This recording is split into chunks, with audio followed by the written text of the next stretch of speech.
Hello students, मेरा नाम नसीम मोहम्मद।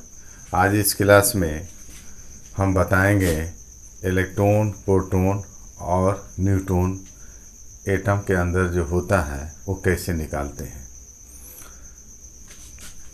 ये क्लास 9th CBSE के लिए हम पढ़ा रहे हैं।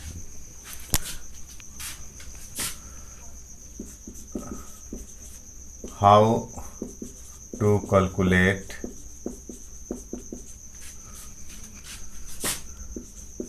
इलेक्ट्रॉन, सिंबल ई होता है, proton P and neutron N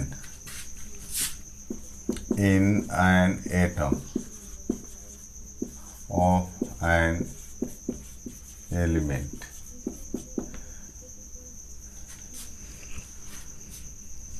इसमें जो है एलिमेंट एटम से मिलकर बना होता है। एलिमेंट में बहुत से एटम्स होते हैं, है कि नहीं। तो एक एटम जो हो में कितना इलेक्ट्रॉन, प्रोटॉन, न्यूट्रॉन होता है उसको हम कैसे डिटरमाइन करते हैं वो चीज़ बताने जा रहे हैं। तो ये पढ़ने से पहले आपको दो चीज़ें मालूम होना चाहिए, एटॉमिक नंबर और मास नंबर। किसी भी एलिमेंट का एटॉमिक नंबर कितना होता है, मास नंबर अगर मालूम है तो हम इलेक्ट्रॉन, प्रोटॉन, न्यूट्रॉन निकाल सकते हैं कि वो किसी तत्व के, किसी एलिमेंट के एटम में कितना इलेक्ट्रॉन, कितना प्रोटॉन, कितना न्यूट्रॉन है। तो यहाँ दे दे कुछ एलिमेंट का सिंबल दे देते हैं। सिंबल ऑफ एन एलिमेंट, यहाँ देते हैं atomic number. Atomic number, atomic number को जेड से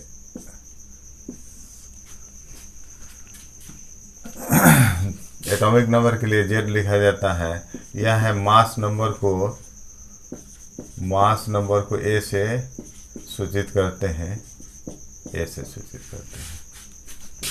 एलिमेंट जो है कुछ कॉमन हम लिखते हैं। हाइड्रोजन जो है इसका एटॉमिक नंबर 1 होता है, मास नंबर भी 1 होगा। कार्बन है 6, ये 12 है।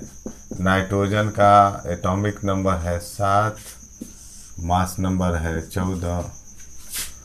ऑक्सीजन है 8, 16 है मास नंबर। उसके बाद से दे देते हैं सोडियम 11, 23, मैग्नीशियम 12, 24, अल्मुनियम 13 है, ये है 27। Phosphorus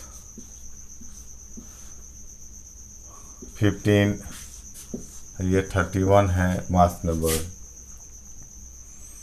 sulphur 32। इसके बाद जो है हम पोटाशियम देते हैं के 19 हुआ,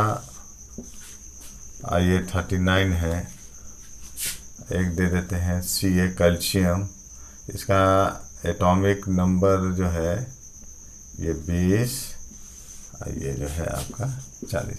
कुछ एलिमेंट का हम लिखा दिए हैं, इसको याद रखिएगा तो आसानी से इलेक्ट्रॉन, प्रोटॉन हम निकाल सकते हैं।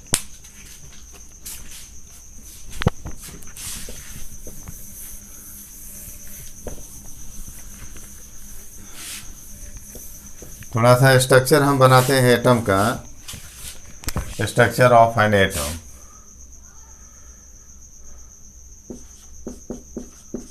Structure of an atom. Atom जो है ये देखिए, ये एटम है, इसके अंदर जो होता है ये न्यूक्लियस, इसको न्यूक्लियस बोलते हैं। इसमें होता है प्रोटॉन एंड न्यूट्रॉन होता है। न्यूक्लियस के अंदर क्या होता है, प्रोटॉन और न्यूट्रॉन। ये आपका एटम है। जब भी एटम का अगर चर्चा करते हैं तो उसमें क्या होगा, न्यूक्लियस और क्या होगा, ऑर्बिट होगा। न्यूक्लियस और ऑर्बिट, ये पूरे स्ट्रक्चर को बोलते हैं एटम बोलते हैं।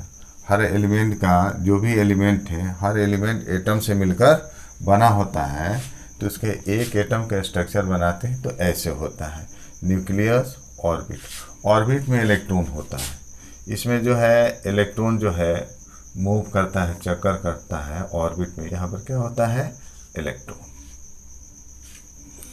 इसको थोड़ा सा और बढ़ा देते हैं। देखिए ये न्यूक्लियस है, इसे सटे को बोलते हैं। देखिए ऑर्बिट जो होता है अनंत होता है, तो इस तरह ये पहला ऑर्बिट, दूसरा ऑर्बिट, ये हो गया तीसरा, ये चौथा, डॉट डॉट, है कि नहीं, इन्फिनाइट होता है। तो ये जो है ये एटम का स्ट्रक्चर है। थोड़ा सा और इसको एक्सप्लेन करते हैं। तो इसमें ऑर्बिट बहुत से होते हैं। न्यूक्लियस से सटे को फर्स्ट ऑर्बिट बोलते हैं, इसके बाद दूसरा ऑर्बिट, ये तीसरा, ये चौथा, पांचवा, ऐसे करके बढ़ते रहता है।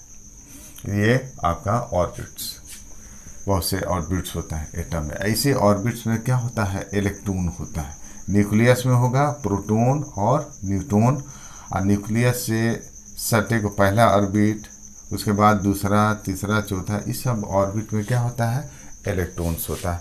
जब इलेक्ट्रॉनिक कॉन्फ़िगरेशन लिखा जाता है तो आपको पता चल जाएगा कि पहला ऑर्बिट में कितना इलेक्ट्रॉन होगा, दूसरा और तीसरा, ऐसे करके ऑर्बिट में कितने कितने इलेक्ट्रॉन्स होते हैं।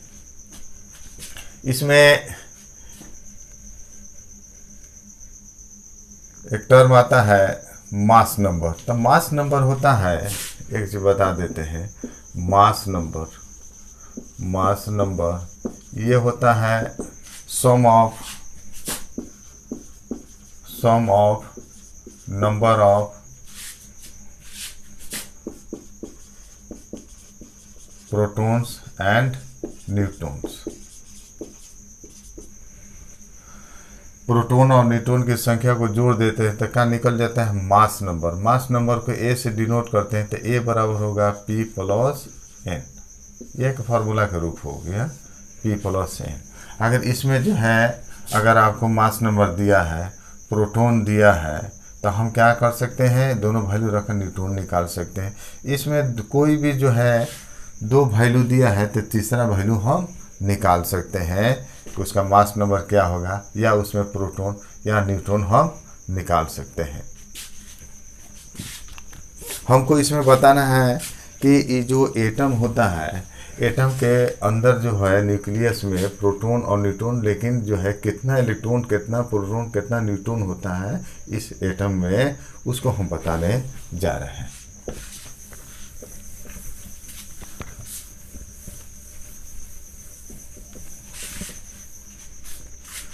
देखिए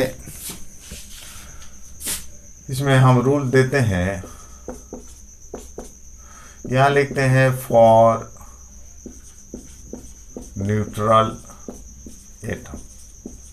अब न्यूट्रल जो है उदासीन, न्यूट्रल जिस पर कोई चार्ज न हो। जैसे एटम हुआ O N Na Ca H, ये सब क्या है, ये सब एटम है। देखो एलिमेंट का सिंबल, ऑक्सीजन का सिंबल O होता है, तो अगर केवल सिंबल लिख देते हैं तो इसको हम पढ़ते हैं क्या, एटम के रूप, इसको एटम पढ़ते हैं। ये ऑक्सीजन एटम बोलेंगे, ये nitrogen atom, sodium atom, calcium, ये सब क्या है, एटम से है। इसमें हमको निकालना है इलेक्ट्रॉन, प्रोटॉन, न्यूट्रॉन। और ये न्यूट्रल इसलिए बोले हैं उदासीन, इस पर कोई चार्ज नहीं, इस पर प्लस माइनस नहीं है, कोई चार्ज नहीं। अगर प्लस माइनस होगा तो न्यूट्रल ना होकर क्या हो जाता है, आयनिक होगा, जिसको हम आयन बोलते हैं, वो आयनिक होगा। तो इस पर चार्ज नहीं है, प्लस माइनस नहीं है, कोई आवेश नहीं है इस पर, तो चार्ज कितना है, 0 है। चार्ज इस पर कितना है, 0 है। कोई चार्ज नहीं है तो चार्ज कितना होता है, 0 है। तो इस तरह के एटम में इलेक्ट्रॉन, प्रोटॉन हम निकालते हैं। तो इसमें फॉर्मूला होता है न्यूट्रल केस में Z बराबर P बराबर E। ये जेड एटॉमिक नंबर है, जितना एटॉमिक नंबर होगा उतना ही प्रोटॉन होगा, उतना ही इलेक्ट्रॉन होगा। किसी अगर एलिमेंट का एटॉमिक नंबर अगर 11 है तो उस एटम में, उस एलिमेंट के एटम में, एक एटम में कितना इलेक्ट्रॉन प्रोटॉन होगा। तो अगर एटॉमिक नंबर 11 है तो प्रोटॉन भी कितना होगा 11। अगर जेड 11 है तो ये तीनों तो बराबर है सब, तो प्रोटॉन भी 11 होगा और इलेक्ट्रॉन भी 11 होगा। इस तरह के केस में जब न्यूट्रल हो, इसमें न्यूट्रॉन निकालते हैं कि ये हुआ इलेक्ट्रॉन प्रोटॉन निकाल सकते हैं इसे। दूसरा जो है न्यूट्रॉन हम निकाल लेंगे ए माइनस जेड, ए माइनस जेड, ए माइनस जेड से हमारा क्या निकल जाएगा, न्यूट्रॉन निकल जाएगा। यही चीज़ जो है जैसे बताया मास नंबर होता है, ए क्या है मास नंबर है, तो मास नंबर होता है पी प्लस एन होता है। तो इससे एन हम निकालते हैं, एन बराबर क्या होगा, तो ए माइनस पी। अब पी जो है जेड बराबर क्या होता है, जेड बराबर पी होता है, तो इसको जेड लिखते हैं। एन कितना हो गया ए माइनस जेड। हम इलेक्ट्रॉन नहीं लिखेंगे क्योंकि इलेक्ट्रॉन जो है ये न्यूट्रल है, तो यहाँ पर ई है, जेड बराबर ई। लेकिन अगर इस पर आवेश होता है तो वहाँ इलेक्ट्रॉन क्या होगा, चेंज करता है, वैरी करता है, इलेक्ट्रॉन घटेगा या बढ़ेगा। अगर प्लस इस पर होगा, इस पर प्लस होगा तो इलेक्ट्रॉन उतना कम होगा। अगर माइनस होता है तो इलेक्ट्रॉन बढ़ेगा, तो इलेक्ट्रॉन चेंज करेगा। तो ये होगा जेड बराबर ई, न्यूट्रल में होगा। अगर इस पर प्लस माइनस होता है तो इलेक्ट्रॉन वैरी करेगा, लेकिन प्रोटॉन वैरी नहीं करता है। तो हमेशा जो है न्यूट्रल हो या जिस पर चार्ज हो, जो आयन हो, उस केस में हमेशा जेड बराबर पी होगा, जेड बराबर पी होगा, लेकिन इलेक्ट्रॉन जो है नहीं हो सकता है। अगर न्यूट्रल है तो ये होगा, न्यूट्रल है तो ये होगा। अगर इस पर चार्ज होता है तो जेड बराबर ई नहीं होगा। इसको हम अलग तरीके से निकाल लेते हैं कि इलेक्ट्रॉन कितना होगा। अभी हम न्यूट्रल की बात जब कर रहे हैं, न्यूट्रल एटम की बात कर रहे हैं, तो ये फार्मूला हम लागू करेंगे, जेड बराबर पी बराबर ई, एन बराबर हो गया ए माइनस जेड, जहाँ वेर यहाँ पर हो गया जेड को बोलते हैं एटॉमिक नंबर,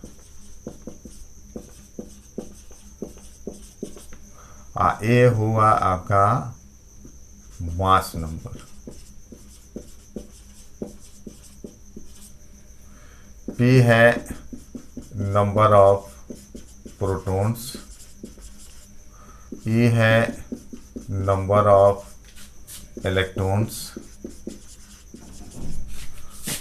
एन है नंबर ऑफ न्यूट्रॉन्स।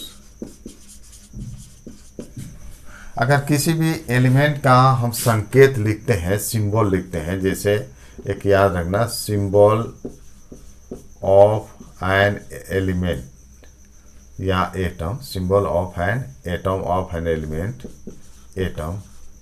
अगर मान लें कि एटम अगर ऑक्सीजन है, ये ऑक्सीजन एटम है, तो नीचे होता है जेड, ऊपर होता है ए, यानी मास नंबर को ऊपर लिखा जाता है और लेफ्ट साइड में जो है जेड है, एटॉमिक नंबर को लिखा जाता है।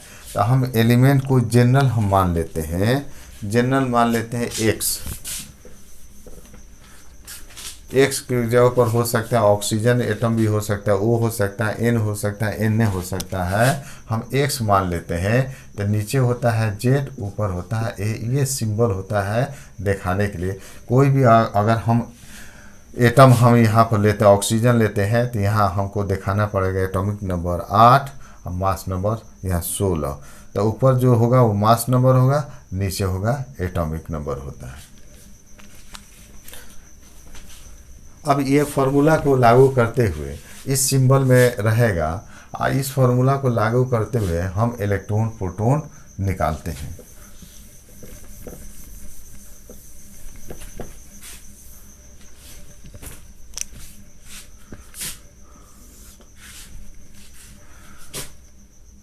ये फर्स्ट हम लेते हैं, जैसे हमने ले लिया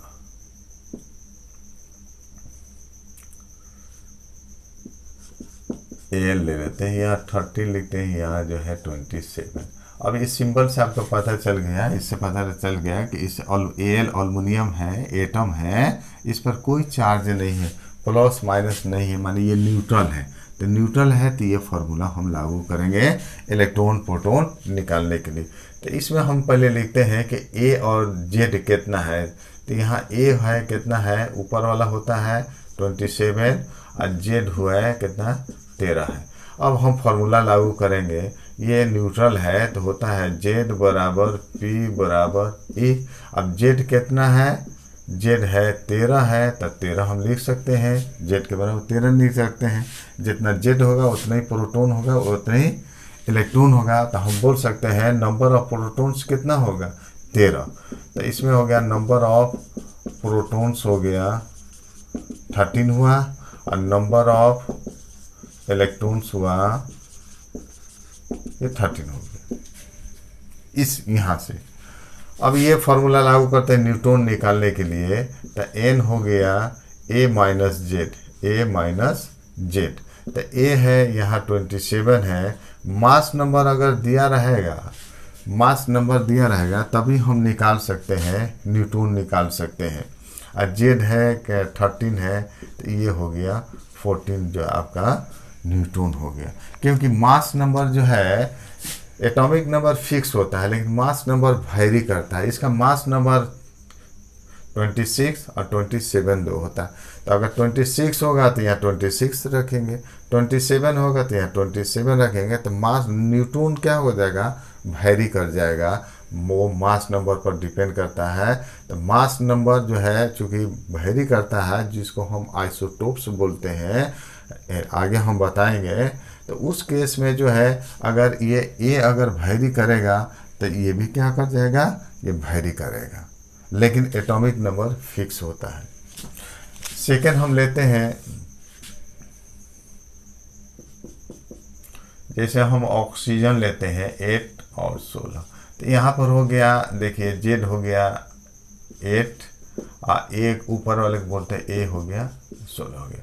इस पर कोई चार्ज नहीं है, न्यूट्रल है। तो ये केस हम लागू करते हैं। तो Z equal to P is equal to E. Z कितना है, इसमें 8 है तो हम 8 के बराबर कर दिए, यानी प्रोटॉन कितना 8 और इलेक्ट्रॉन भी क्या हो गया 8 हो गया। तो यहाँ पर है number of protons equal to 8 और number of electrons equal to 8 हुआ। हम इसमें न्यूट्रॉन निकालते हैं, इस फार्मूले से निकालते हैं न्यूट्रॉन। तो n है, यहाँ a दिया है 16 माइनस 8, इस तरह ये आपका हो गया 8। इसमें नंबर ऑफ न्यूट्रॉन्स हो गया, नंबर ऑफ न्यूट्रॉन्स हो गया कितना 8 हो गया। इसमें भी लिख देते हैं नंबर ऑफ न्यूट्रॉन्स 14। इस तरह हम इलेक्ट्रॉन प्रोटॉन न्यूट्रॉन निकाल सकते हैं। एक और एलिमेंट में इलेक्ट्रॉन प्रोटॉन हम निकालते हैं। थर्ड जो है, ये जो है कैल्शियम है, ये 20 है, ये 40 होता है, मास नंबर होता है इसका 40। अब यहाँ हम देखते हैं कि जेड इक्वल टू कितना है, नीचे वाला है 20 और ए है ये 40 है।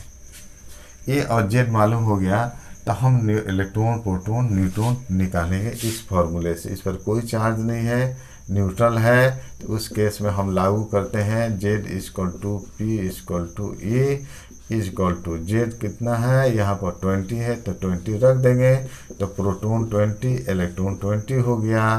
तो नंबर ऑफ प्रोटॉन्स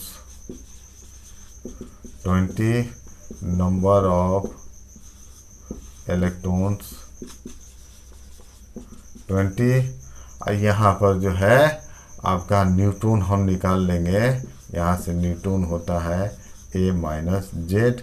ए का वैल्यू है 40 और जेड का है 20, यह हो गया, यानी नंबर ऑफ न्यूट्रॉन्स कितना हो गया 20 हो गया।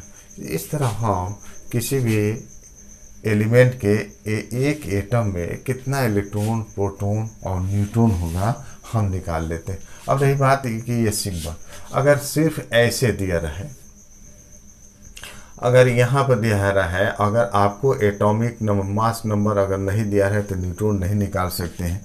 किस में अगर दे दिया है कि जैसे इसमें दे दिया नाइट्रोजन है, फोर्थ ले लेते हैं, ये N है, इसमें इलेक्ट्रॉन प्रोटॉन कितना होगा, क्योंकि देखिए एटॉमिक नंबर पता होगा तो इलेक्ट्रॉन प्रोटॉन निकाल सकते हैं। तो इसका एटॉमिक नंबर आपको याद है कि इसका Z कितना होता है, इसका Z होता है 7। ये सिंबल से देखिए, केवल सिंबल हमने दे दिया है। ये नाइट्रोजन एक नाइट्रोजन का एक एटम है, ये नाइट्रोजन एटम है, तो इस नाइट्रोजन एटम में कितना इलेक्ट्रॉन प्रोटॉन होगा।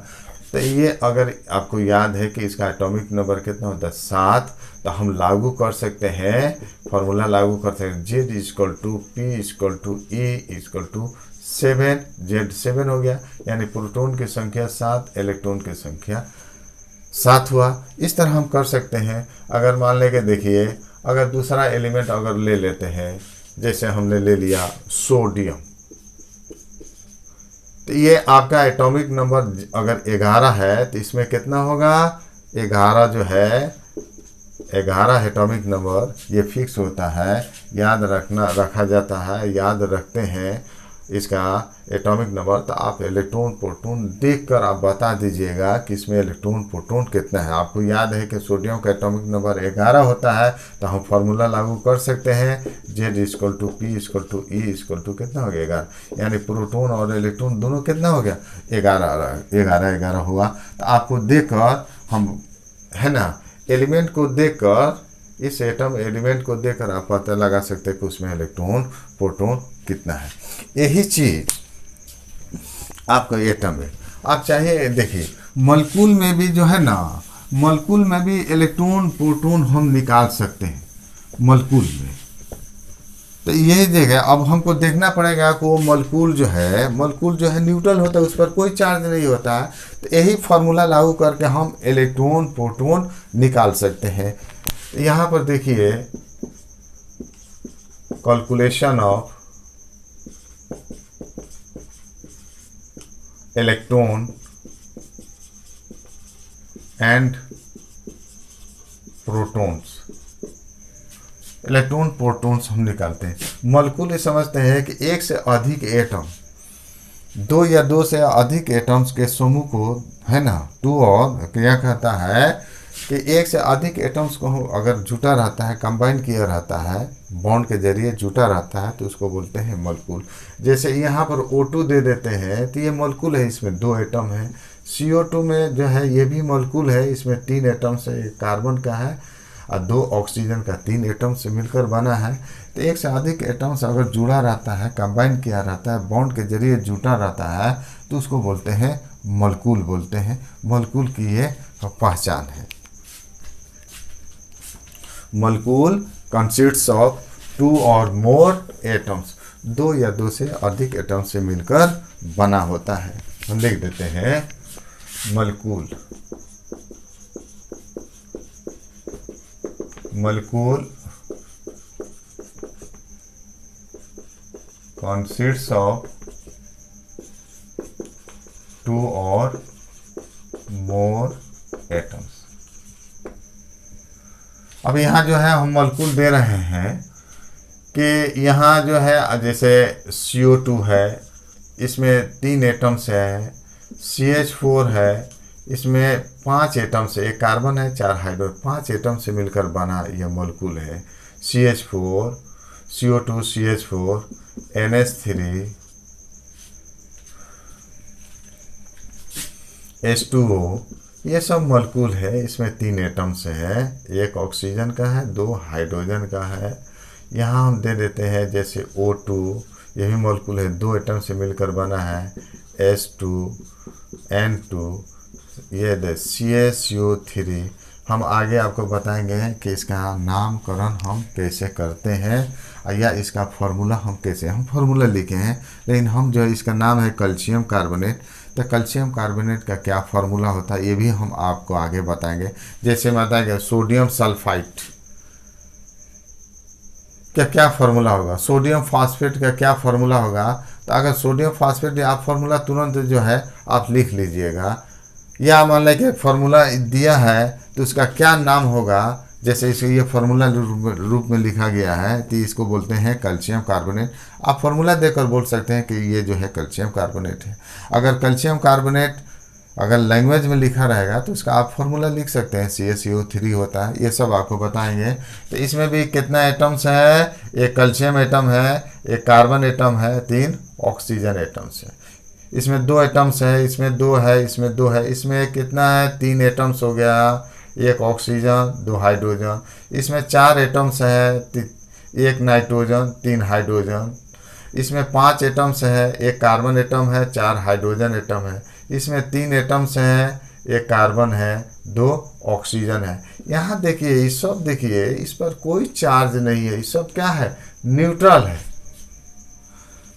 तो न्यूट्रल में जब न्यूट्रल होगा तो जितना एटॉमिक नंबर होगा उतना ही प्रोटॉन उतना ही इलेक्ट्रॉन होगा। तो इसमें हम लागू कर सकते हैं यह फॉर्मूला Z=P=E।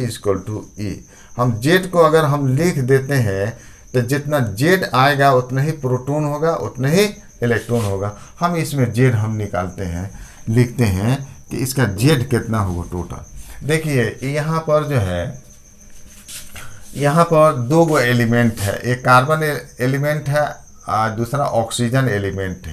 कार्बन एलिमेंट का 1 एटम है, ऑक्सीजन एलिमेंट का 2 एटम्स है, टोटल 3 एटम्स है। तो यहाँ कार्बन का Z होता है 6, तो हमने 6 लिख दिया। अब देखिए ऑक्सीजन एलिमेंट आ गया, तो अब प्लस कीजिए। ऑक्सीजन का Z कितना होता है 8, और 2 ऑक्सीजन है, तो एक ऑक्सीजन एटम में 8 गो प्रोटॉन्स।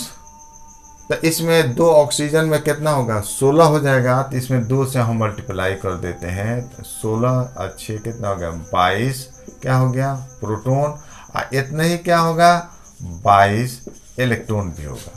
हमने Z को लिख दिया। इसमें हम Z को लिखते हैं, कार्बन का Z होता है 6 और जोड़, हाइड्रोजन का Z कितना है 1 × 4, हाइड्रोजन का Z है 1 और 4 हाइड्रोजन है या 4 हाइड्रोजन एटम्स है, तो 1 × 4, तो ये कितना हो गया 10, ये 10 हुआ। तो 10 क्या Z आपका निकाल दिया 10, तो उतना ही प्रोटॉन होगा, उतना ही इलेक्ट्रॉन होगा। तो 10 प्रोटॉन और 10 क्या होगा इलेक्ट्रॉन होगा। NH3 में चलते हैं, इसका Z हो गया 7 और इन प्लस, अब हाइड्रोजन है तो यहाँ पर जो है 1 × 3, तो इसमें हो गया 10 प्रोटॉन्स और 10 इलेक्ट्रॉन्स हो जाएगा। H2O में जो है यहाँ हाइड्रोजन है, तो इसका Z होता है 1 × 2 है, तो 2 से मल्टीप्लाई कर दिया और इसका होता है 8, तो इसमें हो गया 10, तो 10 प्रोटॉन होगा और 10 इलेक्ट्रॉन्स होगा।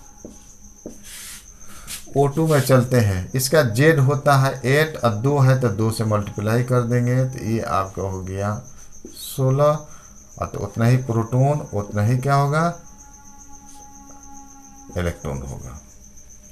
इसमें है, इसमें कितना होगा, हाइड्रोजन का Z 1 है, 2 है, तो 2 से मल्टीप्लाई कर दिया, तो इसमें 2 गो आ गया, 2 आया, तो 2 क्या होगा प्रोटॉन और उतना ही इलेक्ट्रॉन, तो 2 प्रोटॉन और 2 इलेक्ट्रॉन। इसमें होता है नाइट्रोजन का Z होता है 7 × 2, तो ये 14 हुआ, ये प्रोटॉन होगा और उतना ही क्या होगा 14 इलेक्ट्रॉन होगा। इसमें पर Z हम लिखते हैं, तो कैल्शियम का Z होता है 20, ऊपर में लिखे थे एटॉमिक नंबर, और कार्बन का एटॉमिक नंबर होता है 6 और जोड़, यहाँ पर जो ऑक्सीजन का एटॉमिक नंबर 8 होता है, और 3 ऑक्सीजन एटम्स है, तो 3 से मल्टीप्लाई कर देंगे, तो ये 8 24 6 30 20 का हो गया 50 आ रहा है, तो उतना प्रोटॉन्स होगा उतना ही क्या होगा इलेक्ट्रॉन्स होगा। इस तरह हम इलेक्ट्रॉन, प्रोटॉन, न्यूट्रॉन निकाल सकते हैं। इस पर एक जो है क्वेश्चन हम देते हैं, हम इलेक्ट्रॉन प्रोटॉन कैसे निकालेंगे।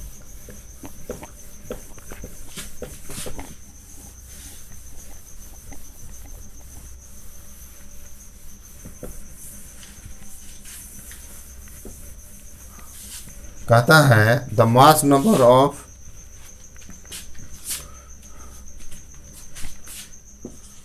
The mass number of an atom is 39। ये 39 दिया है। तो इसमें पूछ रहा है the number of Newton's,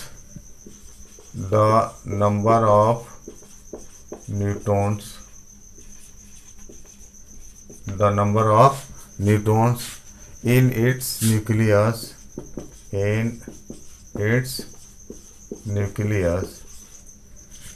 is one more than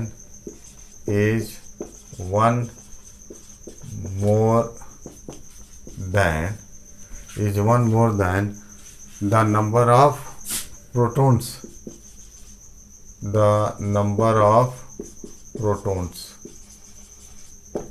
तो इसमें पूछ रहा है कि calculate number of protons, neutrons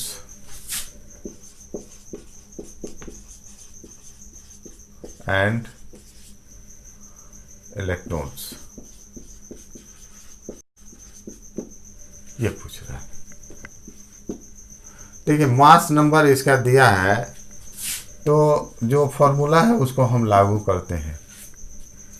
mass number इसका दिया है 39, तो मास नंबर का सिंबल होता है ए, तो ए दिया है 39 दिया है।